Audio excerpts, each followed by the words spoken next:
So hello everyone, welcome to Verma GSG के once again. जैसा कि आपको लग रहा होगा कि वीडियो क्यों नहीं आ रहा है, तो वीडियो नहीं आने का कारण था हमारा वाईफाई का पूरा एरिया में ही वाईफाई ख़राब हो चुका था। कुछ इश्यूज था इलेक्ट्रिसिटी से रिलेटेड, तो वो अब ठीक हो गया है। अब ठीक हो गया है तो वीडियो कंटिन्यू आएगा। ऑलरेडी पहले से वीडियो हम डाल ही रहे थे, इधर बीच में हम 2-3 दिन वीडियो नहीं डाल पाए। ठीक है, तो ये आउटेज तो खत्म हो गया, तो वो प्रॉब्लम सॉल्व हो गया। अब आते हैं हमारे इस वीडियो पर। तो इस वीडियो में हम लोग क्या करने वाले हैं, इस वीडियो से हम लोग एक सीरीज स्टार्ट कर रहे हैं जो कि होगा ज्योग्राफी। और ज्योग्राफी में अभी सबसे पहले हम लोग को जो पढ़ना होता है दैट इज़ फिजिकल ज्योग्राफी। तो फिजिकल ज्योग्राफी को हम लोग देखेंगे पूरे एकदम स्टार्टिंग से। पूरा का पूरा ज्योग्राफी का प्लेलिस्ट तैयार हो जाएगा ये आपके लिए। ठीक है, और ये किसके लिए है, कौन से एग्जाम्स के लिए? तो ये एसएससी, रेलवे, स्टेट पीसीएस, कोई भी एग्जाम जिसमें आपसे रिलेटेड मतलब जनरल स्टडी से रिलेटेड ज्योग्राफी जिसमें होगा, वो सब का सब आपका इसमें कवर हो जाएगा। आपको अलग से ज्योग्राफी पढ़ने का कोई ज़रूरत नहीं होगा कि हाँ भाई रेलवे के लिए अलग पढ़ रहे तो उसके लिए अलग पढ़ रहे, नहीं, वो सारा का सारा चीज़ इसमें कवर कर दिया जाएगा। ठीक है, ये क्लास 1 होने वाला है। चलिए तो स्टार्ट करते हैं। अब सबसे पहले जो हम लोग पढ़ेंगे, अब ज्योग्राफी अगर पढ़ना स्टार्ट करते हैं ना, तो हम लोग को सबसे पहले इंपॉर्टेंटली पढ़ना पड़ता है फिजिकल ज्योग्राफी। बिना फिजिकल ज्योग्राफी हम लोग को ज्योग्राफी का कॉन्सेप्ट समझ में नहीं आएगा। तो फिजिकल ज्योग्राफी को देखेंगे कि हमारे अर्थ बनने से पहले क्या क्या हुआ था, कैसे यूनिवर्स बना, क्या है स्टार, कैसे स्टार फॉर्मेशन हुआ, कैसे अलग अलग थ्योरीज आया, वो सब चीज़ को समझेंगे। और उसके बाद धीरे धीरे करते हम लोग चैप्टर तक पहुंच जाएंगे और आगे ज्योग्राफी भी पढ़ेंगे।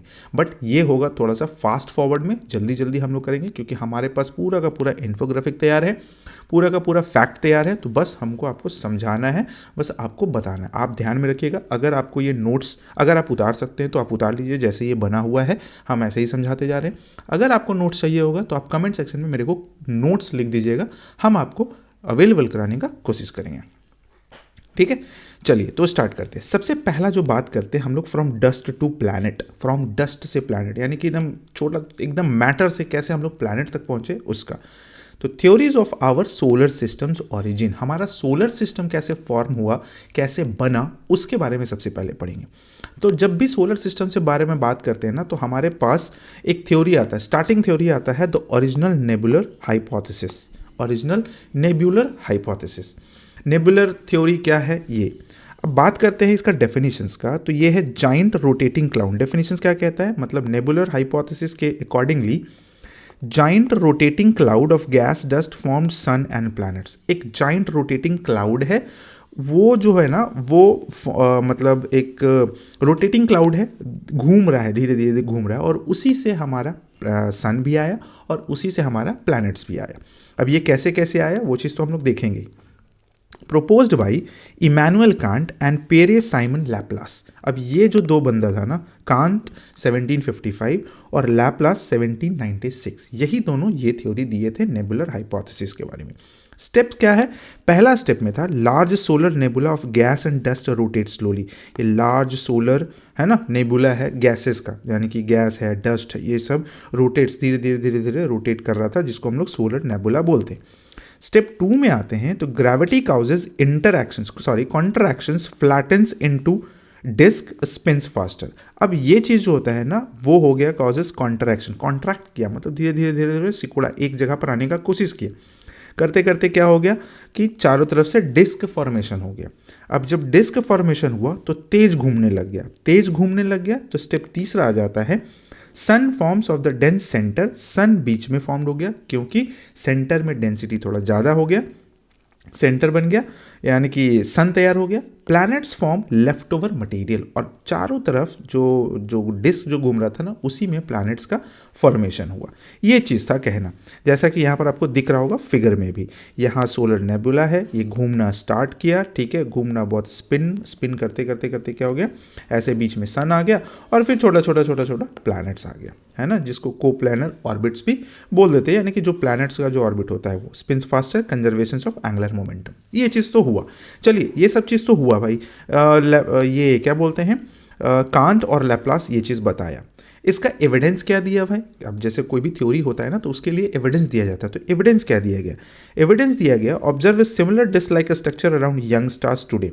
आज के टाइम में अगर देखा जाए, ठीक है, तो मॉडर्न थ्योरी में यानी कि अभी के टाइम में देखा जाता है तो देखता है लोग क्या कि स्टार के चारों तरफ ऐसा कुछ फॉर्मेशन अभी है। तो ये एविडेंस दिया जाता है कि भाई ये तो सही होगा, ऐसा अभी दिख रहा है, इसका मतलब ऐसा ही होगा, तभी तो आज ऐसा दिख रहा है, ये चीज़ हो गया। बट चैलेंजेस क्या आया? चैलेंजेस ये आ गया, how did initial dust particles grow into large planets, mechanism unclear. मतलब छोटा छोटा पार्टिकल्स कैसे एक बड़ा बड़ा प्लैनेट्स बन गया, ये कैसे पॉसिबल हुआ, ये समझा नहीं पाए, ये इसका मैकेनिज्म नहीं दे पाए।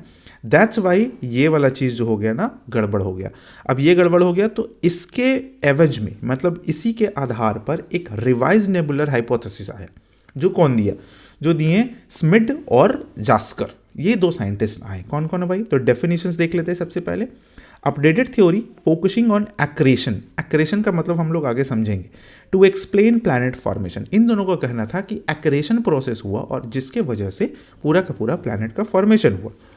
अब प्रोपोज्ड बाई कौन कौन थे भाई? तो नाम ध्यान में रखना है, ओटो स्मिड और कार्ल जैस्कर, वी जैस्कर जो भी बोल लीजिए, है ना, Carl Weizsacker. Building on original, इनका थ्योरी जो था ना, ये ओरिजिनल थ्योरी पर ही बेस्ड था, ओरिजिनल थ्योरी पर ही बेस्ड था। तब जाकर इसी चीज़ से ये उठा कर दिया। अब ये क्या क्या बोले? नंबर 1 पहला स्टेप क्या बोलते हैं? Solar system begins as cloud of gas, hydrogen and helium. Solar system start हुआ हाइड्रोजन हीलियम का गैस था, मतलब क्लाउड था, वहाँ से। ये चीज़ हो गया पहला चीज़ बेसिक, यानी कि ये वाला चीज़ और ये वाला चीज़ एकदम सेम टू सेम।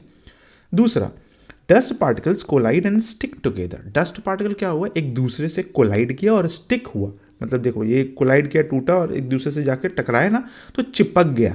इसी को बोलते हैं एक्रेशन प्रोसेस, है ना। छोटा छोटा पार्टिकल्स एक दूसरे से चिपकते चला जाता है, चिपकते चला जाता है, तो उसी को बोलते हैं एक्रेशन, है ना।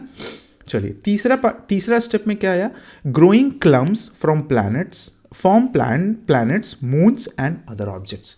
अब क्लम्स क्रिएट हुआ, फिर प्लैनेट्स क्रिएट हुआ, प्लैनेट का फॉर्मेशन हुआ, फिर मून्स बना और अदर ऑब्जेक्ट्स जो भी हम लोगों को सेलेस्टियल बॉडी के फॉर्म में दिखता है स्पेस में, वो तैयार हुआ। अब ये जब थ्योरी आया तो इसमें एविडेंस क्या दिया गया? इसमें एविडेंस ये दिया गया, accretion process and dust clouds actively observed around stars. यानी कि अभी भी देखा जाता है एक्रेशन प्रोसेस को स्टार्स में, चाहे स्टार्स के फॉर्मेशन चाहे प्लैनेट के फॉर्मेशन टाइप में, अभी भी यूनिवर्स में मॉडर्न थ्योरी में ये देखा जाता है। टेलीस्कोप्स के थ्रू चाहे और किसी चीज़ के थ्रू समझा जाता है कि वहाँ ऐसा तो हुआ। तो ये चीज़ चल रहा था क्या भाई? Around stars modern astronomy confirms mechanism. तो ये चीज़ तो कन्फर्म किया गया, बट फिर वही चैलेंजेस आया। चैलेंजेस क्या आया? Doesn't fully explain distributions of angular momentum, है ना। अब ये नहीं बताया कि आखिर ये इतना तेज घूमना स्टार्ट किया, एक फिक्स्ड ऑर्बिट में घूमना स्टार्ट किया, क्यों किया, ये सब चीज़ नहीं बता पाए, है ना। यानी कि एंगुलर मोमेंटम का कहानी वहाँ पर नहीं चल पाया। अब इसके वजह से सवाल खड़ा हो गया कि फिर तो सवाल वहीं पर आके रुक गया भाई। तो ओरिजिनल नेबुलर हाइपोथेसिस में जो चीज़ रह गया था वो यहाँ पर भी रह गया, यानी कि क्लियर नहीं हुआ कोई भी चीज़ का फॉर्मेशन कैसे एग्जैक्ट हम बोल सकते हैं कि हाँ वो एकदम यही हुआ होगा, ये चीज़ क्लियर नहीं हुआ, है ना। ज़्यादा मास होता है तो लिटिल एंगुलर मोमेंटम होता है, और लिटिल मास होता है तो मोस्ट एंगुलर मोमेंटम होता है। तो ये एंगुलर मोमेंटम के बेसिस पर इसको भी नकारा गया, थोड़ा सा साइड में रखा गया भाई, ये भी हम लोग को क्लियरली पता नहीं चल पाया। ये दो थ्योरी है, ध्यान में रखिएगा। पहला है ओरिजिनल नेबुलर हाइपोथेसिस और दूसरा है रिवाइज्ड नेबुलर हाइपोथेसिस। ठीक है, एक्रेशन प्रोसेस आपको समझ में आ गया कि छोटा छोटा पार्टिकल्स एक दूसरे से टकरा के जब चिपक जाता है ना उसमें, that is known as the process of accretion. Okay, ये चीज़ हो गया। आगे बढ़ते हैं। अब आता है एक theory that is planetesimal hypothesis. Planetesimal hypothesis क्या होता है? How a passing star could have formed our planets. अब प्लैनेटेसिमल हाइपोथेसिस में कहा गया कि कोई स्टार आया था हमारे आसपास में और उसी से सारा चीज़ बन गया। तो एक पासिंग स्टार आया और प्लैनेट्स तैयार हो गया, इसके बारे में हम लोग जानेंगे। तो क्या है वो समझते हैं।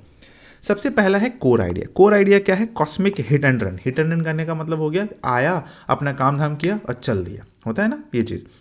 सबसे पहला, अ रॉग स्टार नियर द सन। सन है, ठीक है, अर्ली सन, एकदम स्टार्टिंग का सन है ना। अब ये भी आगे जाकर खत्म हो जाएगा, ये भी आगे जाकर खत्म हो जाएगा। रॉग स्टार है, नियर द सन है, एक स्टार है, उसके नज़दीक में कोई सन आया, बहुत क्लोज आ गया, बहुत क्लोज आ गया। Rogue star that means the passes very close, बहुत क्लोजली पास कर रहा था। Gravity pulls out solar material. अब इसका जो ग्रेविटी है ना, इसको खींचा अपने तरफ, इसका सोलर मटेरियल को खींचा। तीसरा में क्या हुआ, सोलर मटेरियल खींचा तो मटेरियल कूल्स इनटू प्लैनेटेसिमल, मटेरियल जो खींचा था ना वो जो था ना वो धीरे धीरे कूल हुआ, ठंडा हुआ। अब ठंडा हुआ तो वो सॉलिड बन गया, प्लैनेटेसिमल्स कूल्ड सॉलिड बॉडीज। अब यहां से फिर से वही प्रोसेस आ जाता है, that is the process of accretion. Accretion builds the planets, accretion build यानी कि छोटा छोटा जो था ना ये सब चिपकते गया और एक प्लैनेट का फॉर्मेशन हो गया। ये चीज हुआ। ये किसके थ्योरी, कौन सा थ्योरी है भाई, तो प्लैनेटेसिमल हाइपोथेसिस। अब इसको दिए कौन थे भाई, तो प्रपोज्ड बाई थॉमस चैम्बरलिन, है ना, चैम्बरलिन जो भी बोल लीजिए, एंड फॉरेस्ट मोल्टन 1900 में। यानी कि इधर ये थ्योरी चला, यानी कि ये लोग बताएं ऐसा ऐसा हुआ था भाई। कॉस्मिक हिटरनेट कोई स्टार आ गया था नज़दीक में, उसको वो पुल कर लिया सन अपने ग्रेविटी के इन्फ्लुएंस में, और फिर वहाँ से जो मटेरियल आया वो ठंडा हो गया तो सॉलिड बन गया तो एक दूसरे से चिपका, एक्रेशन का प्रोसेस हुआ और प्लैनेट का फॉर्मेशन हो गया। अब इस थ्योरी को साइंटिस्ट क्यों दिया, क्योंकि इट एक्सप्लेन सॉलिड ऑब्जेक्ट्स, ये एक्सप्लेन करता है सॉलिड ऑब्जेक्ट्स को। जैसे गैसियस स्थान सन था और उसके बाद फिर सॉलिड प्लैनेट्स बन गया, धीरे धीरे कूल होते वो ठंडा हो गया, सॉलिड बन गया। Before knowing nuclear fusion this explains how solid planets could form a hot gases sun, है ना। यानी कि बिफोर नोइंग न्यूक्लियर फ्यूजन से पहले का बात है, हम लोग न्यूक्लियर फ्यूजन के बारे में उस समय नहीं जानते थे, तो वो चीज़ है बिफोर न्यूक्लियर फ्यूजन ऐसा हुआ। दूसरा है बेस्ड ऑन रियल फोर्सेस। अब रियल फोर्सेस क्या है, ग्रेविटेशनल टाइडल फोर्सेस ऑब्जर्वेबली टुडे, आज के टाइम पर है क्या कि जो ग्रेविटेशनल टाइडल फोर्सेस हम लोग देखते हैं ना, जैसे अर्थ और मून के बीच में ये सब चीज़ जो आता है ना, वो फोर्सेस आज भी ऑब्जर्वेबल है। Use observable forces seen in interaction between galaxies and star. अब ये गैलेक्सी और स्टार में भी हुआ होगा, जैसे आज हमारे अर्थ और मून में हो रहा है, कहीं और मून में होगा, कहीं और पानी होगा, तो जरूर वहाँ भी हो रहा होगा। जैसे आज यहाँ पर अर्थ और मून के बीच में हो रहा है, वैसे ही शायद दो गैलेक्सीज के बीच में हुआ हो, वैसे ही एक गैलेक्सी से एक स्टार के बीच में हुआ हो, ऐसा तो हो सकता है ये चीज़। चैलेंजेस क्या क्रिएट हो गया, यहाँ पर भी मेन चैलेंजेस आ गया, क्या भाई, ये जो इवेंट है ना, सन के पास से कोई स्टार गुजर जाना, ये बहुत ही रेयर होता है, मतलब बहुत ज़्यादा रेयर होता है। Felt out of favour because such a close stellar encounter is an extremely improbable cosmic event, मतलब एकदम 0 पॉइंट समथिंग चांस भी नहीं है कि ऐसा हो सकता है ना, 0 पॉइंट समथिंग चांस भी ऐसा लगता है कि ऐसा नहीं हो सकता, ये बहुत ही रेयर है। तो ये वाला चीज़ को हटा दिया गया, डिस्कार्ड कर दिया गया, बहुत ही इम्प्रॉबेबल था, जिसके वजह से इसको साइड कर दिया गया। तो हमारा 3 थ्योरी साइड हो गया, that is original nebular hypothesis जो कैंट और लैप्लास दिए थे, फिर रिवाइज नेबुलर हाइपोथेसिस जो स्मिड और जास्कर दिए थे, ठीक है, ये 2 हो गया, और एक आ गया प्लैनेटेसिमल हाइपोथेसिस जो दिए थे कौन भाई, तो थॉमस चैम्बरलिन और फॉरेस्ट मोल्टन, ये भी डिस्कार्डेड हो गया। तो अब चलेगा क्या वो देखते हैं, बिग बैंग थ्योरी। अब आता है इंपॉर्टेंट, अब ये चीज़ जो है ना, ये चीज़ आज भी लोग फॉलो करते हैं, बहुत सारे लोग नहीं भी फॉलो करते हैं, बट आज ये सबसे ज़्यादा फॉलो किया जाने वाला थ्योरी यही है, that is big bang theory, the story of our universe. अब हुआ क्या, बिग बैंग थ्योरी का कहानी स्टार्ट करते हैं हम लोग। बिग बैंग में हुआ क्या, आगे देख लेंगे कौन कौन क्या। कोर कॉन्सेप्ट क्या है बिग बैंग का, फ्रॉम सिंगुलैरिटी टू गैलेक्सी, मतलब एक छोटा मैटर, एकदम सिंगल मैटर से एक पूरा का पूरा गैलेक्सी का फॉर्मेशन हुआ, ये कहता है हमारा big bang theory. A tiny ball origin, tiny ball मतलब छोटा पिंग पोंग बॉल होता है ना, उस टाइप का, अराउंड 13.7 बिलियन ईयर्स अगो, है ना, billion years ago the entire universe was contain in a singular point of extreme density and heat. मतलब एक इतना छोटा पार्टिकल्स था जो बहुत ज़्यादा डेंस था, इतना ज़्यादा डेंस कि जब वो एक्सप्लोड हुआ डेंसिटी और मतलब लिमिट क्रॉस कर जाने के बाद जब एक्सप्लोड हुआ, तब जाकर हमारा हुआ यूनिवर्स का creation, extremely dense and heat. ये हुआ स्टार्ट, मतलब ब्लास्ट हुआ, massive explosion causing rapid expansion from the singularity, मतलब एक एक्सप्लोजन हुआ और वहीं से रैपिड एक्सपेंशन स्टार्ट हो गया फ्रॉम सिंगल टू एक पूरा का पूरा यूनिवर्स, क्रिएशन हो गया है भाई। चलिए, एक्सपेंशन एंड कूलिंग फिर होता है, जब ब्लास्ट हो गया, एक्सप्लोजन हो गया, तो एक्सपेंशन होगा, बॉम्ब फूटता है तो ऐसा थोड़ी कि एक ही जगह रह जाता है, वो एक्सपैंड करता है, कुछ डिस्टेंस तक, कुछ दूरी तक, वो चीज़ होता है। तो expansion and cooling, as the universe expanded and cooled, energy converted to sub atomic particles then matter, है ना। फिर वो धीरे धीरे एक्सपैंड किया, सब एटॉमिक पार्टिकल्स, फिर मैटर बना, कॉस्मिक फॉर्मेशन हुआ, फिर ऑन इमेंस टाइम, बहुत समय, ऐसा नहीं, अब ज्योग्राफी में जब हम लोग बात करते हैं ना समय का, तो समय इसमें 2 साल 4 साल और 5 साल और 10 साल और 50 साल 100 साल नहीं होता है, यहाँ लाख और करोड़ का बात होता है सीधा। इतना करोड़ साल, इतना मिलियन ईयर्स अगो, इतना बिलियन ईयर्स अगो, ये चीज़ चलता है।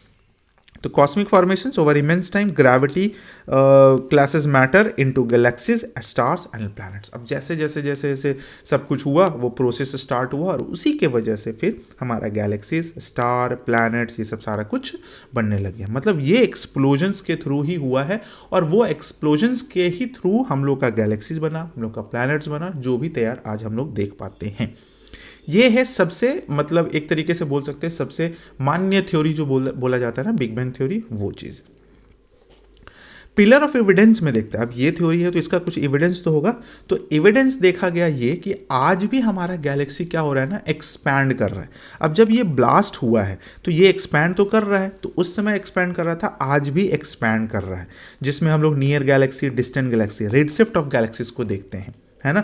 नियर गैलेक्सीज ऐसा हो गया, और डिस्टेंट गैलेक्सीज को भी हम लोग आसानी से देख पा रहे हैं। तो इसका मतलब क्या, नियर से डिस्टेंट मतलब नज़दीक था पहले, उसके बाद बढ़ते बढ़ते बढ़ते बढ़ते एक्सपैंड करते करते करते क्या हो गया, वो बहुत दूर चला गया, और आज भी वो बढ़ रहा है, एक्सपैंड कर ही रहा है। Light from distance galaxies is stretched, red shifted, stretched हो गया, रेड शिफ्टेड हो गया, proving they are moving away and the universe is expanding, है ना। एक्सपैंड कर रहा है, आज ये बता रहा है कि पहले यहाँ था, अब यहाँ हो गया, मतलब ऐसे ऐसे एक्सपैंड करते जा रहा है, उसका डिस्टेंस बढ़ते जा रहा है, जो भी बोल दीजिए, जगह बढ़ते जा रहा है ना। वो चीज़ ऑब्जर्व बाई एडविन हबल, ये एडविन हबल के थ्रू ऑब्जर्व किया गया था, तो वही ये रेडशिफ्ट ऑफ गैलेक्सीज के बारे में बताए थे। दूसरा एविडेंस क्या आता है, cosmic microwave background, CMB, faint left over heat from the big bang, uniformly spread radiation discovered by Penzias and Wilson. Penzias और विल्सन के थ्रू कहना है कि कुछ फेंट हीट रह गया है, जो एक्सपैंड हुआ था ना, जो एक्सप्लोजन हुआ था बिग बैंग, उसमें से स्प्रेड रेडिएशंस डिस्कवर्ड। ये चीज़ ढूंढ के बताए कौन थे भाई, तो पेंजियाज और विल्सन बताए थे कि ऐसा ऐसा कुछ हीट, कुछ रेडिएशंस रह गया है, जो एक्सपैंड के थ्रू ही हुआ होगा, एक्सपैंड के थ्रू ही बना होगा। उसके बाद अबंडेंस ऑफ लाइट एलिमेंट, जिसमें हाइड्रोजन, हीलियम, लिथियम, ये सब चीज़ भी बहुत देखने को मिला है। Observed amount of helium, hydrogen, helium, lithium match predictions created in the early universe, जो आज भी हम लोग को हाइड्रोजन, हीलियम और लिथियम वगैरह मिलता है देखने को। तो ये दिया गया था पिलर्स फॉर एविडेंस, एविडेंस दिया गया था कि भाई ऐसा ऐसा हो सकता है, और मॉडर्न थ्योरी में भी आजकल उसको प्रूफ किया गया।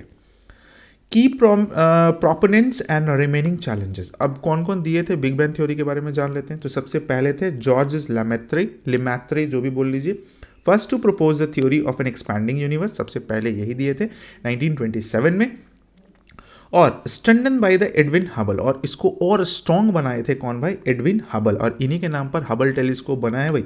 Observations of galactic redshift provide concrete evidence, मतलब एकदम हैवी एविडेंस दे दिए कि भाई बिग बैंग थ्योरी ही है जो आज के हिसाब से माना जाएगा, और आज माना भी जाता है। सब लोग से पूछे, big bang theory is proven, मतलब एक तरीके से बोल सकते हैं कि बिग बैंग थ्योरी ही है जिसके वजह से हम लोग का यूनिवर्स आज एक्सपैंड कर रहा है। बहुत सारा एविडेंस दे दिया गया है, रेडशिफ्ट ऑफ गैलेक्सी दे दिया गया, फिर CMB, कॉस्मिक माइक्रोवेव बैकग्राउंड दे दिया, फिर abundance of hydrogen, helium, lithium दे दिया गया, तो बहुत सारा चीज़ मिला, है ना।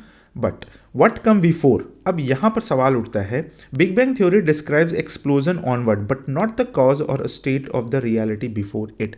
बिग बैंग ये तो बता दिया कि एक छोटा सा चीज़ से बहुत बड़ा एक्सप्लोजन हुआ और हमारा पूरा का पूरा ये बन गया, क्या बन गया, यूनिवर्स तैयार हो गया। बट ये नहीं बताया कि उस छोटा सा मैटर के पहले क्या था, तो वो चीज़ नहीं बताया। फिर why the accelerations, theory does not explain the accelerating expansion attributed to known dark energy. Theory ये भी नहीं बताता है कि ये एक्सेलरेटिंग एक्सपेंशन जो है, ये जो बढ़ने का जो कारण है, ये क्यों बढ़ते चला जा रहा है, इतना क्यों बढ़ते चला जा रहा है। अभी तक उसका एक्सपेंशन खत्म नहीं हुआ, इतना साल हो गया, इतना करोड़ों साल हो गया, अभी तक एक्सपेंशन खत्म नहीं हुआ, आखिर ये एक्सेलरेशन का वजह क्या है। तो ये सब भी चीज़ अभी नहीं बताया गया है, अभी ऐसा ही है। अब धीरे धीरे पता चलेगा, लोग पास आएगा, थ्योरीज पता चलेगा, जैसे जैसे टेक्नोलॉजी है, हम लोग ऐसे भी धीरे धीरे करके पहुंच ही रहे हैं वहाँ तक, तो पहुंच ही जाएंगे, ऐसा क्या है। ठीक है, तो ये था हमारा story of universe, that is big bang theory. समझ में आ गया, इम्पॉर्टेंट ये है सब ध्यान में रखना होगा, है ना। टाइम लाइन थोड़ा सा इम्पॉर्टेंट हो जाता है, ये सब उतना खास इम्पॉर्टेंट तो नहीं होता है, बट आपको साइंटिस्ट वगैरह का नाम ध्यान में रखना पड़ेगा। बात करते हैं स्टेडी स्टेट थ्योरी का। अब आता है एक और थ्योरी, द अनचेंजिंग यूनिवर्स।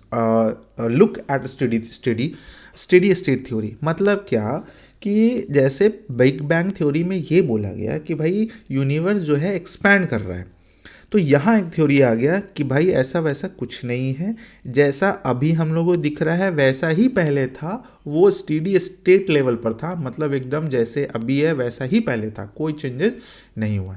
इसी को कहा गया स्टेडी स्टेट थ्योरी। अब इसके बारे में भी समझ लेते हैं। सबसे पहले द कोर कॉन्सेप्ट क्या था? An eternal and unchanging universe, initiate in time, infinite in time, space, always existed in current state. जैसा आज है वैसा ये स्टार्टिंग में भी रहा होगा ये चीज़। कॉन्टिन्यूस क्रिएशन ऑफ मैटर, और मैटर का कॉन्टिन्यूस क्रिएशन हो रहा होगा, नया मैटर बन रहा होगा। Counteract thinning from expansion to maintain constant density. नया मैटर इसलिए बन रहा होगा क्योंकि उसको डेंसिटी को कांस्टेंट, मतलब डेंसिटी कांस्टेंट करने का मतलब क्या, मेंटेन करके रखना है, तो उस मेंटेनेंस के लिए कंटिन्यूसली बन रहा है, ये चीज़ बोला गया था। किसमें भाई? स्टेडी स्टेट थ्योरी में। Alternative to a universe with a definite beginning, है ना, डिफिनिट बिगिनिंग था। ये बताए थे कौन भाई? ये जो थ्योरी जो दिया गया था फ्रेड हॉयले 1948 में। 1948 में, 47 में हम लोग आज़ादी के लिए जश्न मना रहे थे, और ये 48 में, है ना, 48 में ये थ्योरी दे रहे थे ये सब चीज़ का। इनिशियली अपील क्या हुआ? Avoid the origin problem. ये मतलब no need to explain initial big bang और व्हाट केम बिफोर। ये इनका कहना था कि कोई ज़रूरत नहीं है बिग बैंग वगैरह को समझाना, बिग बैंग को में क्या हुआ, चाहे उसके पहले क्या हुआ, वो सब का सब जैसे आज है वैसे ही उस समय भी था, ऑलरेडी था।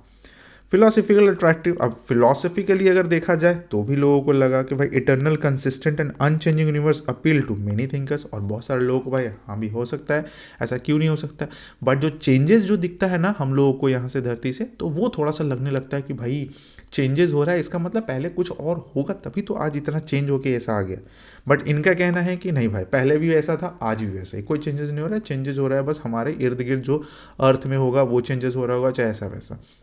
बट हम लोग टेक्नोलॉजी भी तो लगा लेते हैं ना, इधर उधर कहाँ कहाँ तक घुस जाते हैं, कितना लाइट ईयर्स आगे चले जाते हैं। हबल्स टेलीस्कोप्स है, जेम्स वेब टेलीस्कोप है, ये सब बहुत तूफानी लेवल का चीज़ है।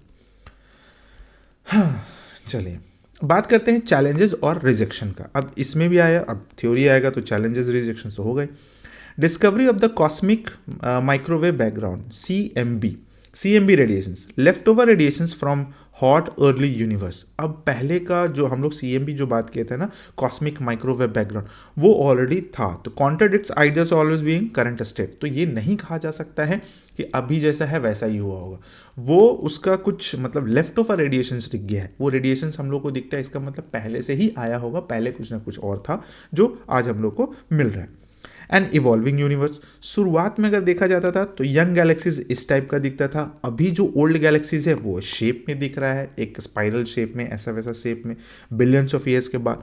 तो ऐसा थोड़ी बोल सकते हैं कि पहले ऐसा ही था और आज भी ऐसा ही, नहीं, पहले कुछ ना कुछ तो था अलग, जो अब ये ऐसा चेंज हो गया। तो इसका मतलब क्या प्रोसेस हुआ, ये किस प्रोसेस के थ्रू हो गया ये चेंजेस, क्या हुआ, उसको कोई जाके घुमा दिया क्या, ऐसा तो कुछ नहीं हुआ होगा। Stars and galaxies change over time which steady state can not explain, जो कि स्टेडी स्टेट थ्योरी नहीं समझा पाता है इस चीज़ को। तो थ्योरी लार्जली अबैंडन, मतलब उसको बहुत ज़्यादा लोग से क्रिटिसिज्म झेलना पड़ा, तो फाइनली इसको कर दिया गया rejected due to overwhelming contradictions, contradictory evidence, no longer viable model. तो इसको हटा दिया गया, इसको भी। बट हम लोग को तो पढ़ना पड़ेगा ना भाई कि स्टेडी स्टेट थ्योरी कौन दिया है, ठीक है ना, ये सब चीज़ कैसे हुआ इसमें, ये सब चीज़ तो ध्यान में, भले इसमें एक ही पॉइंट निकलेगा लेकिन समझना तो होगा ना। अब डायरेक्ट बोल देंगे स्टेडी स्टेट थ्योरी फ्रेड हॉयले दिया था 1948, अब आगे बढ़ो, तो अच्छा नहीं लगेगा। अब बात करते हैं स्टार्स एंड गैलेक्सीज का फॉर्मेशन, है ना, स्टार एंड गैलेक्सी का फॉर्मेशन के बारे में बात करेंगे, और इसको हम लोग बेस उठाएंगे कहाँ से, बिग बैंग से। तो बिग बैंग जो कि सबसे ज़्यादा मतलब इम्पॉर्टेंट थ्योरी माना जाता है फॉर्मेशन ऑफ यूनिवर्स और फॉर्मेशन, ये सारा का सारा चीज़ के बारे में, तो हम लोग उसी को बेस मान के चलेंगे।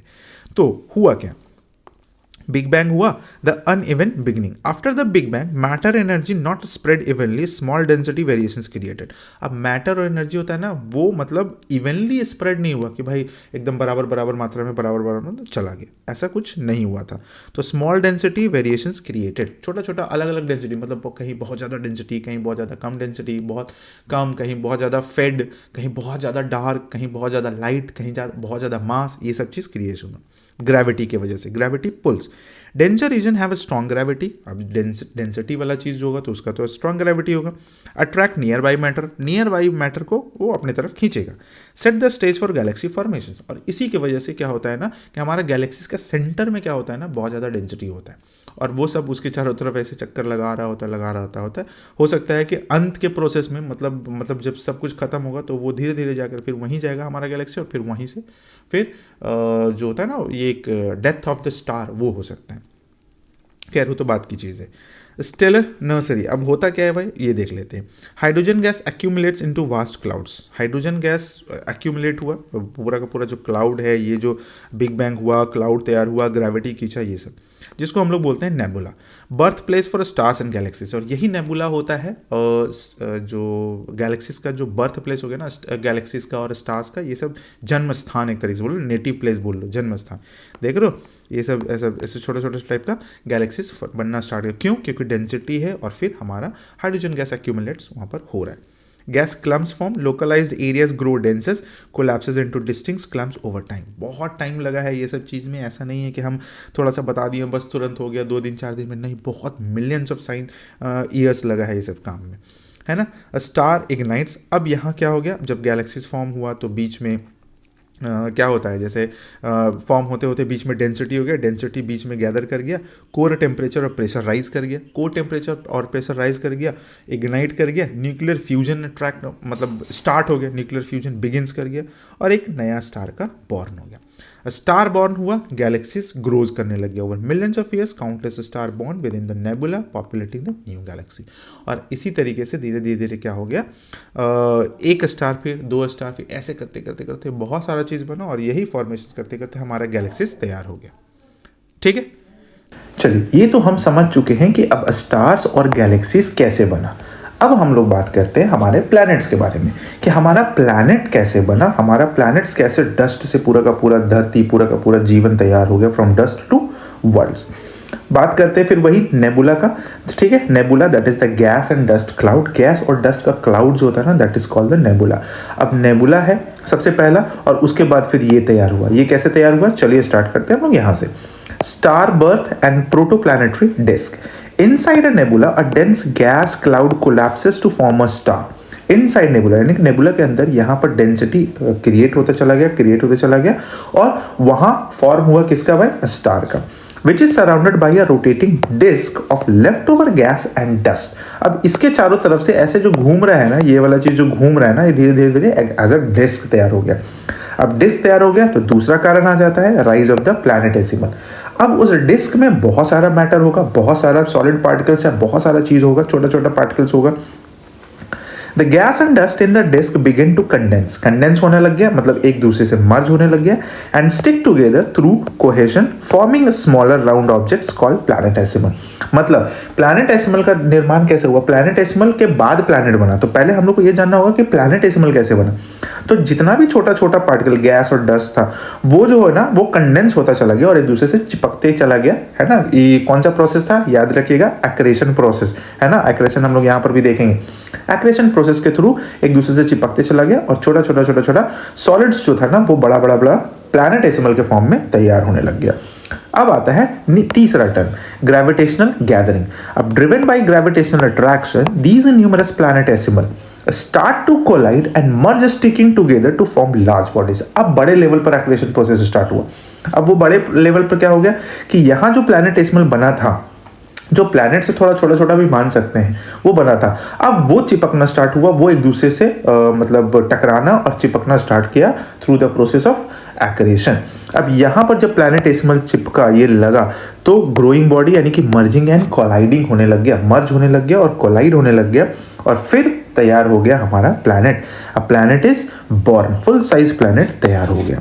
This process of merging and accretion continues, creating fewer but much larger bodies that eventually develop into a full-size planets orbiting the star.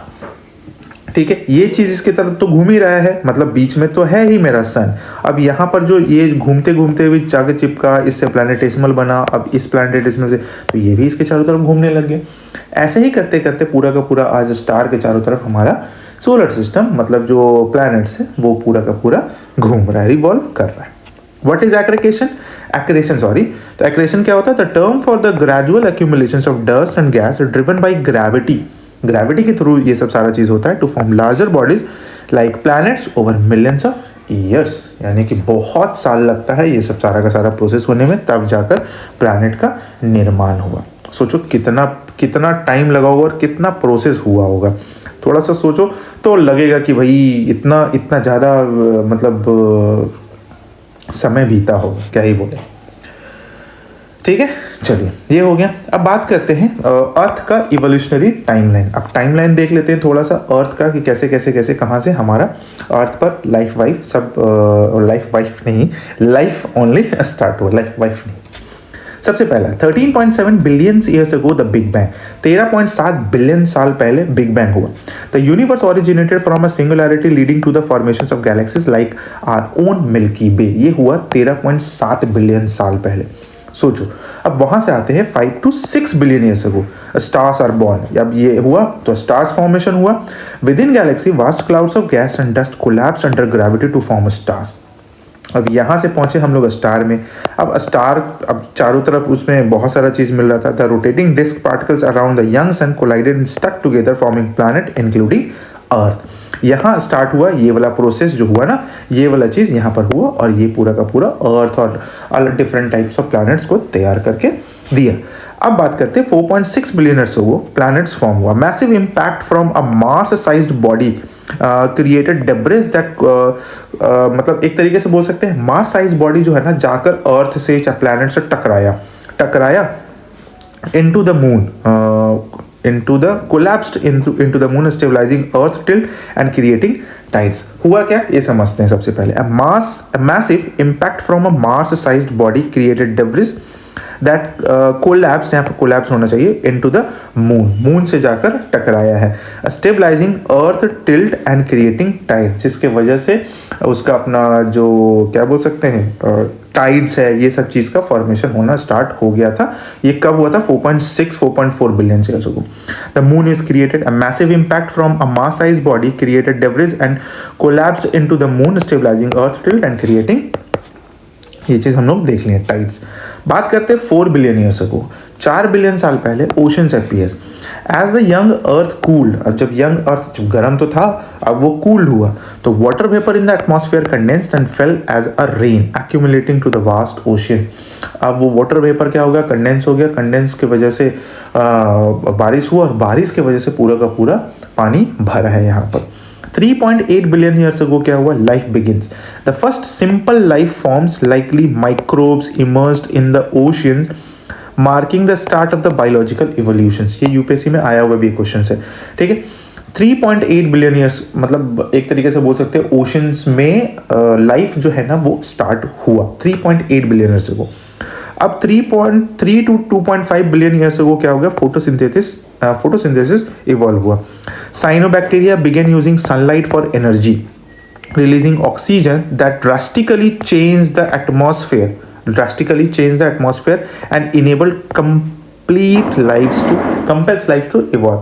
मतलब क्या हो गया? यहाँ से साइनोबैक्टीरियाज वगैरह जो होता है ना, वो सनलाइट से एनर्जी लिया, फिर वहाँ से फिर फोटोसिंथेसिस प्रोसेस किया। फोटोसिंथेसिस में क्या होता है भाई? ऑक्सीजन रिलीज होता है, और वही ऑक्सीजन फिर वास्ट लाइफ का एक तैयार हो गया। मतलब एक पूरा का पूरा लाइफ का क्या बोल सकते हैं, एटमॉस्फेयर एक तरीके बोल लीजिए, जो भी है लाइफ का एक पूरा का पूरा सिस्टम स्टार्ट हो गया।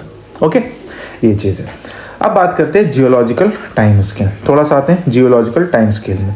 Understanding the time scale, earth official calendar. अब ये है ना कैसे कैसे हमारा अर्थ पर सब कुछ टाइमली कैसे कैसे चेंज हुआ, कैसे कैसे आया, वो चीज़ देख लेते हैं। Earth official calendar, a system of chronological dating that divides our planets 4.6 billion years history into named segment. अलग अलग नाम दिया गया 4.6 बिलियन ईयर्स अगो। ओके, ध्यान में रखना 4.6 billion year story formation of Earth to present moment. Why it matters essential for understanding earth evolutions, past climate changes and the history of the life itself. हम लोग को जानना ही है कि आखिर कैसे कैसे ये पूरा का पूरा अर्थ इवोल्यूट हुआ, क्लाइमेट कैसे चेंज हुआ और हिस्ट्री को भी समझना है. तो डिवीजन कैसे हुआ लार्जेस्ट टू स्मॉलेस्ट में देख लीजिए. सबसे पहले इयॉन्स, फिर एराज, फिर पीरियड्स और फिर इपॉक्स, फिर एजेस. अब इयॉन्स में हैडन है, आर्कियन है, फिर प्रोटेरोजोइक है, फिर फैनेरोजोइक है, ये चीज़ हो गया. फिर एराज में eons are divided into eras, eons divide हुआ एराज में. इसमें आ गया कौन सा है तो फैनेरोजोइक. इयॉन कंटेन्स पैलेजोइक, फिर मेसोजोइक, फिर सेनोजोइक, ये सी चीज़ आ गया. फिर eras divided broken down into periods. इसमें आ गया कैम्ब्रियन, जुरासिक, फिर क्वाटरनरी जो बोल सकते हैं पहले के टाइम पर, यानी कि एक तरीके का होमोसेपियंस ह्यूमंस बोल लीजिए. फिर आता है उसमें इपॉक, पीरियड सब डिवाइडेड इनटू इपॉक्स. फिर Holocene epoch, part of quaternary, फिर एजेस. ये चीज़ हो गया. ये ऐसे पूरा का पूरा डिवीजन तैयार हो गया है ना, कि कहाँ से चला इयॉन्स, फिर एराज, फिर पीरियड्स, फिर इपॉक्स, फिर एजेस. ये ध्यान में रखिएगा. इसी तरीके से इंक्रीजिंग ऑर्डर में, सॉरी डिक्रीजिंग ऑर्डर में, largest to smallest. Timeline of life biggest events. अब जैसे होलोसीन इपॉक जो अभी है ना, अभी से हम लोग कैसे कैसे पहुंचे. तो स्टार्ट हुआ था प्री कैम्ब्रियन में. The story begins, earth forms and the first simple unicellular life appears. ये हो गया पहला. उसके बाद आते हैं पैलेजोइक एरा में. Life explores in the oceans, the first land plants reptiles make their debut. पहला लैंड प्लांट्स आया, फिर रेप्टाइल्स आया, ये सब चीज़ ऐसे ऐसे करके इवॉल्व हुआ. मेसोजोइक एरा में आते हैं तो एज ऑफ डायनासोर्स देखते हैं. During this time the first mammal also appeared. इसी टाइम पर पहला मैमल भी आया था मेसोजोइक एरा में, ध्यान में रखना है. सेनोजोइक एरा में राइज ऑफ मैमल्स. अब एक मैमल यहाँ मेसोजोइक में आ गया, यहाँ पूरा का पूरा एकदम ब्लास्ट हो गया सेनोजोइक एरा में. विद डायनासोर्स गॉन, यहाँ से यहाँ एंटर किए, डायनासोर चला गया, eventually leading to the first humans. और यहीं पर हम लोग को पहला ह्यूमंस भी देखने को मिला, मतलब जैसे जैसे इवॉल्व करते गया वो चीज़. और फिर यहाँ से आ जाते हैं our current time starting about 11,700 years ago, development of human civilisation. ये पूरा का पूरा यहाँ से हम लोग यहाँ तक पहुँच गए. That is the geological time scale. Clear है, आपको समझ में आ गया होगा. अब बात करते हैं एक एक करके. प्री कैम्ब्रियन टाइम हमारा अर्थ वाला. तो प्री कैम्ब्रियन टाइम कितना था, 4600 to 542 million years ago. 4600 million से 542 मिलियन ईयर्स को. ओरिजिन ऑफ अर्थ इतना हो गया. फॉर्मेशन ऑफ आवर प्लैनेट हो गया. ओल्डेस्ट नोन रॉक्स यही मिल जाता है 3800 मिलियन ईयर्स को. Earliest surface rocks dated back, मतलब वो पता किया जाता है कि इतना पुराना है, कार्बन डेटिंग होता है ना. First life appears 3500 million years. Oldest fossils of cells, prokaryotes जिसको बोलते हैं. ठीक है. द ग्रेट ऑक्सीडेशन इवेंट यहाँ से आते हैं 2700 million years ago.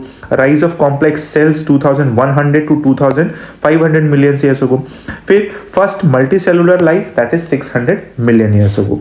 Diverse algae and soft bodied invertebrates, इंडोकार्न जिसको बोलते हैं हम लोग. बात करते हैं यहाँ से 542 हो गया. 542 से 251 मिलियन ईयर्स को. अब यहाँ पर हुआ कैम्ब्रियन एक्सप्लोजन. 542 ये एक्सप्लोड किया, मतलब बहुत हेवी तरीके से सब कुछ बढ़ा. Life moves to land. अब यहाँ से लाइफ कहाँ गया, जमीन पर आ गया, टेरेस्ट्रियल में आ गया. फंगी, प्लैनेट्स है ना, फिर ऑर्थोपॉड्स, फिर कॉलोनाइज लैंड, मरीन, एल्गी, ये सब बहुत सारा चीज़ भर गया, बढ़ गया अबंडेंस में. Rise of vascular plants. अब थोड़ा सा वस्कुलर प्लांट्स आने लग गया, मतलब हाइट में जिसमें भी लगने लग गया. Early vascular plants, taller growth, लंबा होने लग गया, पेड़ ऊपर की तरफ बढ़ने लग गया. फिर the age of fishes 416 million years को, है ना. फिर Devonian period, great diversifications of bony fishes, फिर फिश, टेट्रापॉड्स, इंसेक्ट्स अपीयर्स, ये सब चीज़ आ गया. Vast forest and first reptile 359 million years ago. यहाँ पर आ गया बहुत सारा फॉरेस्ट वाला चीज़ हो गया, रेप्टाइल्स आ गया, ये सब. रेप्टाइल्स रेडिएट कर गया. मेजर एक्सटिंक्शंस यहीं हुआ 299 मिलियन ईयर्स अगो, है ना. यहाँ से मतलब ये जो था ना, क्या बोलते हैं, रेप्टाइल्स वगैरह सब रेडिएट किया, खत्म हुआ, एक्सटिंक्शन हुआ टेरेस्ट्रियल ऑर्गेनिजम्स में. फिर यहाँ आते हैं डाउन ऑफ 251, यानी 251 मिलियन ईयर्स अगो में डाउन ऑफ द डायनासोर्स. फिर ट्रायसिक पीरियड, फिर gymnosperms dominate dinosaur, radiate first mammal originate. यहाँ पर खत्म हुआ और फिर यहाँ पर ही एक फर्स्ट मैमल हम लोग को देखने को मिला, मतलब स्टार्टिंग हुआ. फिर यहाँ से आते हैं 200 मिलियन ईयर्स को, तो यहाँ पर पूरा का पूरा जो जुरासिक था वो पूरा का पूरा खत्म हो गया और यहाँ पर आ गया डायनासोर्स। डायनासोर्स आ गया, continue to dominate dinosaurs abundant and diverse, यहाँ पर पूरा का पूरा डायनासोर्स भरा। फिर flowering plants and dinosaur extinctions, ये कब हुआ भाई, तो 146 मिलियन ईयर्स अगो। यहाँ से पूरा का पूरा डायनासोर वगैरह खत्म हो गया, फ्लावरिंग प्लांट का इवोल्यूशन हुआ, यहाँ पर आया। फिर आते हैं the age of mammal begins, यहीं पर होता है 65.5 मिलियन ईयर्स अगो में मैमल्स का आगमन। Paleocene epoch, major radiations of mammals, birds and pollinating insects following dinosaur extinctions, ये सब सारा चीज़। उसके बाद आ जाता है 33.9 मिलियन को प्रीमेट ऑरिजिन्स, है ना। Oligocene epoch, origins of modern primate group appear, आज के टाइम का जो मतलब जो इंसान है ना वो यहीं से एक तरीके से इवॉल्व होना स्टार्ट हुआ। First direct human ancestor 23 million years ago. Miocene epoch, earliest direct human ancestor, continued mammal and angiosperm radiation. फिर बाईपैडल एंसेस्टर इमर्ज, यहाँ पर बाईपैडल हो गया मतलब दो पैर पर चलने वाला हो गया, पहले तक तो 4 तक चल रहा था, धीरे धीरे धीरे इवॉल्व होते चला गया 53 मिलियन ईयर्स को। The ice age and genus Homo, यानी कि 1.8 मिलियन ईयर्स हो गया, है ना, ये सब चीज़ आ गया, अब ये लोग काम करने लग गया। फिर आइस एज आया, मतलब आइस एज कहने का मतलब हो गया पूरा का पूरा बर्फ वाला हिस्सा। और फिर मॉडर्न टाइम्स आ गया, दैट इज 0.01 मिलियन ईयर्स को। Holocene epoch represents all of the historical time. यहाँ तक हम लोग पहुँच चुके हैं। स्टार्ट हुआ हमारा यहाँ, और यहाँ से पहले यहाँ ऐसे ट्रैवल करते करते करते करते ऐसे आए फिर ऐसे आए, सॉरी यहाँ से नहीं, फिर ऐसे आए फिर ऐसे आए फिर ऐसे आए फिर ऐसे आए, ऐसे करते करते हम लोग यहाँ तक पहुँच गए। ठीक है, तो आई होप कि आपको ये अच्छा लग रहा होगा, ये जो इन्फोग्राफिक बना हुआ है ना ये, ठीक है, इसलिए आपके लिए तैयार किया गया। चलिए बात करते हैं अपना सोलर सिस्टम का। अब सोलर सिस्टम के बारे में जान लेते हैं। हमारा आ तो गया कि भाई धरती उर्ती में सब कुछ हो गया, सब कुछ ऐसा तैयार हो गया। अब बात करते हैं सोलर सिस्टम का। Our place in the cosmos, our galactic address, हमारा गैलेक्टिक एड्रेस अगर देखा जाए तो ओराइन आर्म है, outer spiral arm of Milky Way. Milky Way का जो बाहरी है ना, इसमें हम लोग लोकेटेड है। What is a solar system? A celestial system containing our sun, हमारा sun है, everything which orbits it, that orbits it, sun के चारों तरफ, planets, asteroid, comet, dust, gas, सब कुछ ये solar system में ही आता है। बात करते हैं इनर और टेरेस्ट्रियल प्लैनेट्स। तो इनर प्लैनेट्स कौन सा हो गया, closest to sun, smaller high density solid rocky surface, यानी कि जो सन के नजदीक में आ रहा है। मर्करी हो गया, वीनस हो गया, अर्थ हो गया, मार्स हो गया, तो ये हो गया इनर और टेरेस्ट्रियल प्लैनेट। अब बात करते हैं आउटर और जोवियन प्लैनेट्स, जिसको बोलते हैं farther from the sun, largest gas giant, low density, no मतलब एक तरीके से बोल सकते हैं सॉलिड सरफेस उसका नहीं है। जुपिटर हो गया, सैटर्न हो गया, यूरेनस हो गया, नेपच्यून हो गया। सबका फोटो आपको ध्यान में भी रहेगा, इसलिए विजुअलाइज के लिए भी तैयार कर दिए।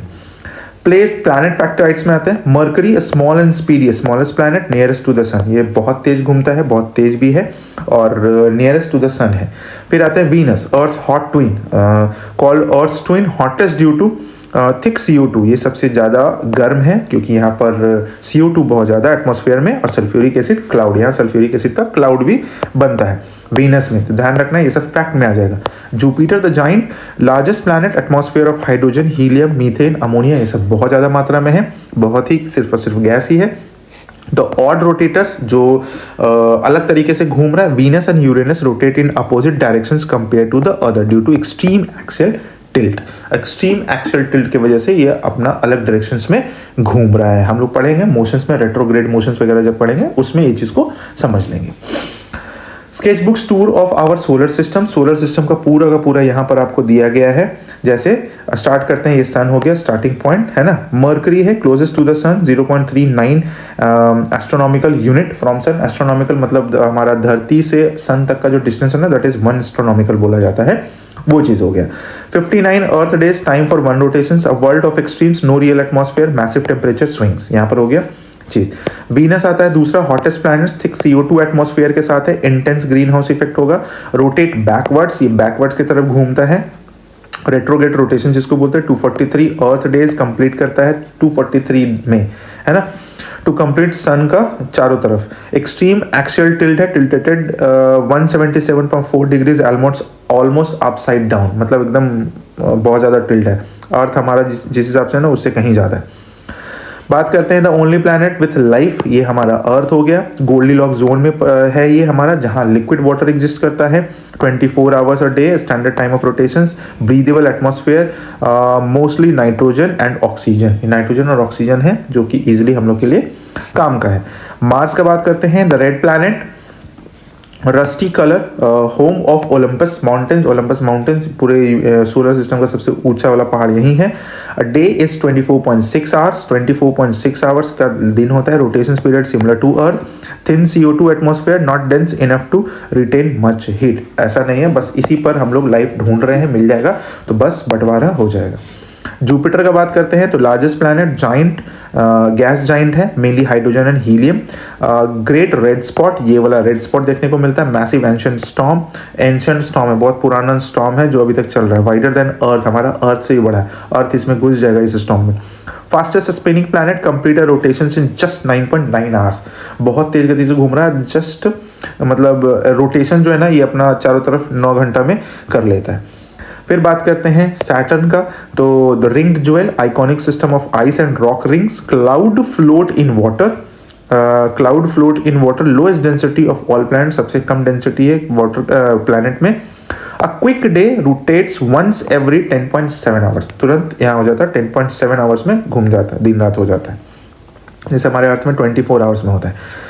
फिर आते हैं यूरेनस का बात करते हैं, extreme axial tilt 97.8 degrees, rolls मतलब एक तरीके से अराउंड सन, चारों तरफ जो घूम रहा है उसके हिसाब से देख रहे हो, लोकेशन आपको दिखने में भी लग रहा होगा। रेट्रोग्रेड रोटेशन से spins backwards, rotations in 17.2 hours, and ice giant pale blue green colour from methane gas, ये मीथेन गैस की वजह से इसका ऐसा कलर है। ये हमारा नेपच्यून जो मतलब विंडीएस्ट प्लैनेट है, fastest winds in the solar system, बहुत तेज हवा चलता है, 16.1 आवर्स का होता है इसका रोटेशन, डीप ब्लू कलर होता है, vibrant colour, from methane in helium and hydrogen atmosphere, helium hydrogen का एटमॉस्फेयर में ये मीथेन अलग से जाकर चला जाता है तो ये ज़्यादा वाइब्रेंट हो जाता है। तो ये हो गया हमारा पूरा का पूरा solar system, Mercury, Venus, Earth, Mars, Jupiter, Saturn, Uranus, Neptune. अब ये बीच में जो आपको जो दिख रहा है ना, that is the asteroid belt, जो कि मार्स और जुपिटर के बीच में बहुत बार क्वेश्चन पूछा गया ये है ना। एस्टेरॉयड बेल्ट कौन से दो प्लैनेट्स के बीच में, सब लोग कंफ्यूज हो जाता है, कभी जुपिटर सैटर्न कर देगा, कभी जुपिटर यूरेनस कर देगा। मार्स और जुपिटर हमेशा ध्यान में रखिएगा, मार्स और जुपिटर के बीच में है हमारा एस्टेरॉयड बेल्ट। ठीक है, आगे बढ़ते हैं, बात करते हैं कॉस्मोस में जो कुछ इंपॉर्टेंट चीज़ है उसके बारे में। प्लैनेट्स एंड नियर प्लैनेट्स ये तो देख लिए। एक्सो प्लैनेट्स क्या होता है, world beyond our own, orbits stars outside our solar system, example Proxima Centauri b, यानी कि ऐसा प्लैनेट जो हमारे सोलर सिस्टम से बाहर भी रहकर भी क्या कर रहा है, सन का चक्कर लगा रहा है, that is called the exoplanet, उसको बोल सकते हैं, है ना, एक्सो प्लैनेट। फिर ड्वार्फ प्लैनेट क्या होता है, ऑलमोस्ट बोल सकते हैं, orbiting the sun nearly round but haven't cleared orbital path, इसका कोई अपना ऑर्बिट कोई अच्छा मतलब उस टाइप में रखा नहीं जाता है, इसको ड्वार्फ प्लैनेट में रख दिया, प्लैनेट का सिस्टम से, प्लैनेट का डेफिनेशन से बाहर, जैसे प्लूटो हो गया, एरिस हो गया, सिरस हो गया। कॉस्मिक जाइंट से फिनोमिनन में देख लेते हैं, सबसे पहला आता है ब्लैक होल, बहुत ही मतलब इंटरेस्टिंग चीज, black hole gravity's ultimate dominion है ना, regions of a space time with gravity so intense that nothing not even light can escape. ये जब ब्लैक होल क्रिएट होता है तो यहाँ से लाइट भी नहीं निकल पाता है, क्योंकि ये जो काला वाला जो रीजन जो आपको दिख रहा है ना, that is the called the event horizon. यहाँ जाने के बाद ना कोई भी चीज़ का एस्केप वेलोसिटी जो होता है ना, वो हो जाता है लाइट का स्पीड के जितना, तो लाइट का स्पीड से भागना इज मतलब next to possible, next to impossible. चलिए, इवेंट हॉराइजन ये वाला एरिया होता है, एक ऐसा एरिया जहाँ से हम लोग मतलब कोई नहीं निकल सकता है, ना कोई मैटर ना कोई लाइट इवेंट भी नहीं निकल सकता, लाइट भी अंदर चला जाता है। ओके, क्वासर किसको बोलते हैं, गैलेक्टिक पावर हाउस। क्वासर होता है इस टाइप का, देखिए इस टाइप को देखने को मिलेगा, extremely bright energetic galaxy centres powered by matter spiralling into submissive black hole. Black hole बीच में है, मतलब काफ़ी हैवी है, ये तो सिर्फ ब्लैक होल है, ये ब्लैक होल के चारों तरफ इतना ज़्यादा चल रहा है, तो सोच लीजिए क्वासर किस टाइप का है, पावर हाउस है एकदम, मतलब पूरा का पूरा पावर देने वाला है। The life and death of the stars, मतलब ये स्टार्स है, यहाँ से वाइट ड्वार्फ बना, dense hot remnant core of the stars like our sun after exhausted its nuclear fuel. जब इसका पूरा का पूरा फ्यूल खत्म हो जाता है तो ये वाइट ड्वार्फ बन जाता है। अब वाइट ड्वार्फ है, यहाँ से ये क्या बोल सकते हैं उसको, न्यूट्रॉन स्टार कैसे बना? तो incredibly compact and dense core left behind after massive star go supernova. Supernova mostly neutrons है ना, मतलब एक तरीके से बोल सकते हैं जब इसमें ब्लास्ट होता है ना सुपरनोवा, मतलब क्या बोल सकते हैं, डेथ बोल सकते हैं। जब ब्लास्ट होता है ना तब न्यूट्रॉन स्टार का तैयारी होता है, न्यूट्रॉन स्टार बन जाता है। पल्सार्स बनता है, कॉस्मिक लाइट हाउस है, rapidly rotating magnetised neutron star emitting detectable radiations beams pulses. इसमें से बीम्स देखने को मिलता है। ये कभी कभी मतलब टेलीस्कोप्स वगैरह तो देख ही लेता, हम लोग को नहीं पता चलता है ये चीज़ें। Supernova stars grand finale, massive stars final brilliant explosion है ना। स्टार का जो अंतिम जो एक्सप्लोजन होता है, scatters elements into space and can form a neutron star और बैक इनटू ब्लैक होल। यानी कि ये जब एक्सप्लोड होता है ना ये वाला, तब जाकर हमारा न्यूट्रॉन स्टार और ब्लैक होल वगैरह ये सब चीज़ बनता देखने को मिलता है। सोलर सिस्टम वॉन्डरर्स में आ जाते हैं। अगर देखा जाए एस्टेरॉइड क्या है भाई, तो रॉकी रेमिनेंट्स, मतलब क्या, from solar system formation mostly in asteroid belt between Mars and Jupiter.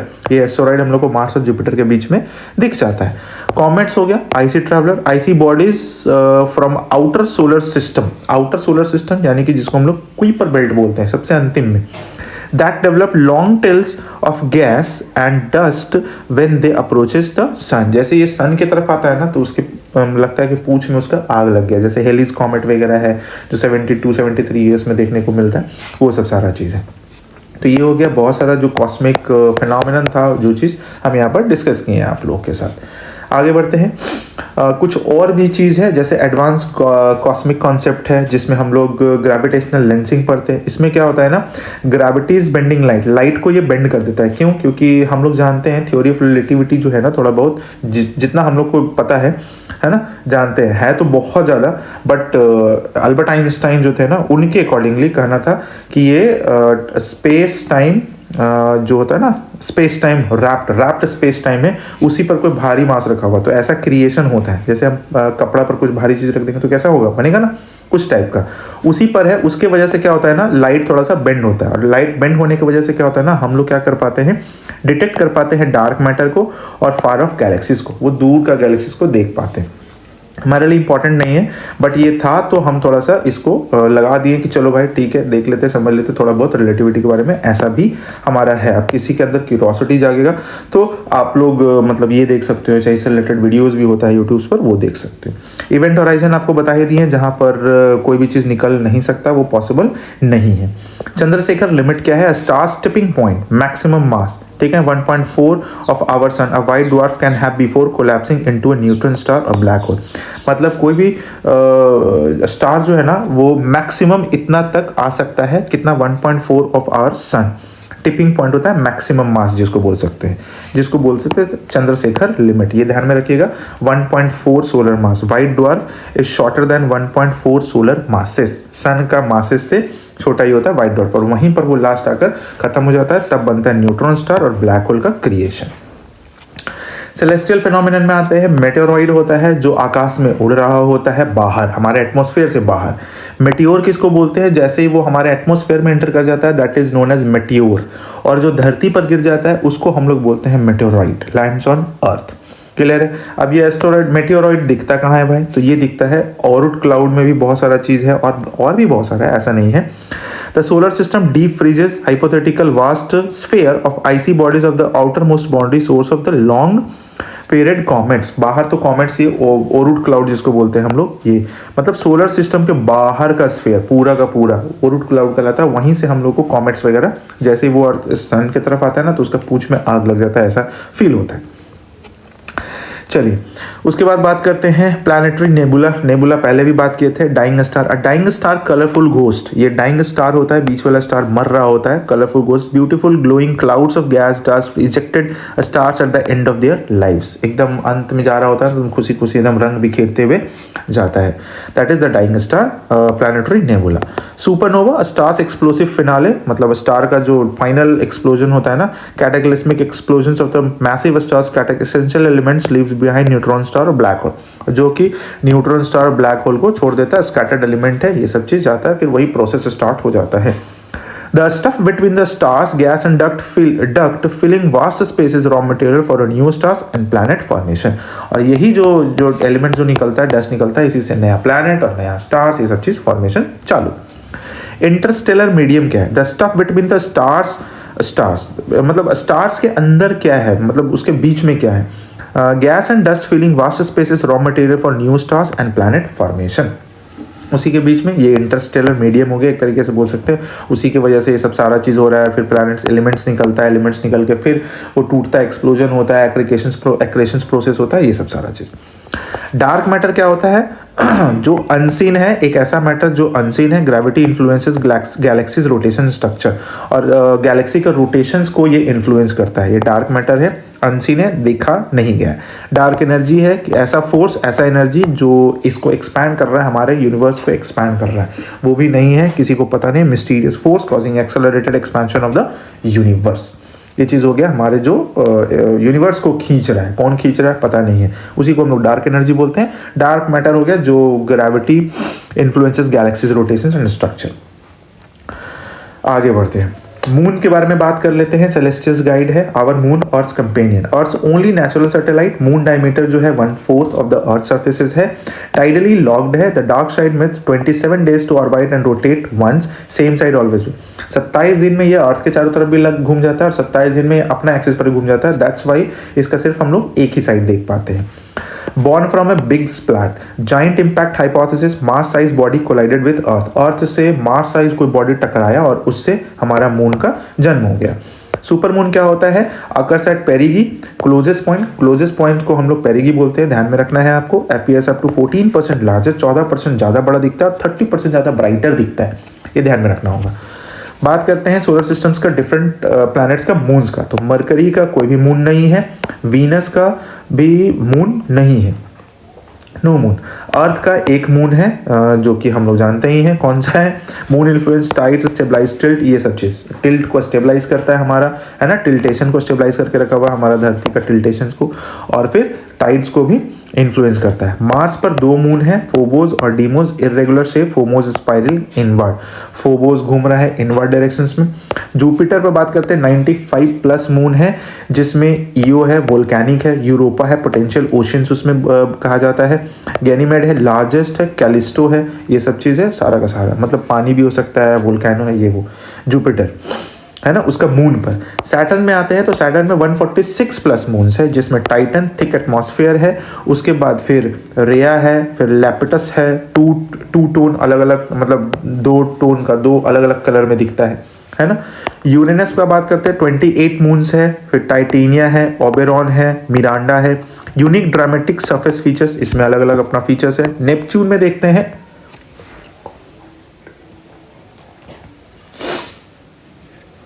Neptune में देखते हैं तो 16 मून्स है, ट्रिटॉन है, रेट्रोग्रेड ऑर्बिट है, जियोलॉजिकल एक्टिव है। ये मतलब रेट्रोग्रेड मोशंस दिखाता है, ये मतलब रेट्रोग्रेड मोशंस कहने का मतलब हो गया, आप मूवीज़ वगैरह में ये चीज़ को बहुत अच्छे से देख सकते हो, समझ सकते हो इस चीज़ को, कि जैसे मान लो झरना है, झरना से आगे कोई इंसान मान लीजिए ऊपर से जंप कर रहा है, ओके, तो ऊपर से जब जंप किया ना, तो आपको क्या ना, इंसान जो है ना थोड़ा थोड़ा मूव करते दिखेगा, लेकिन झरना जो है ना नीचे से ऊपर जाता हुआ फील होगा।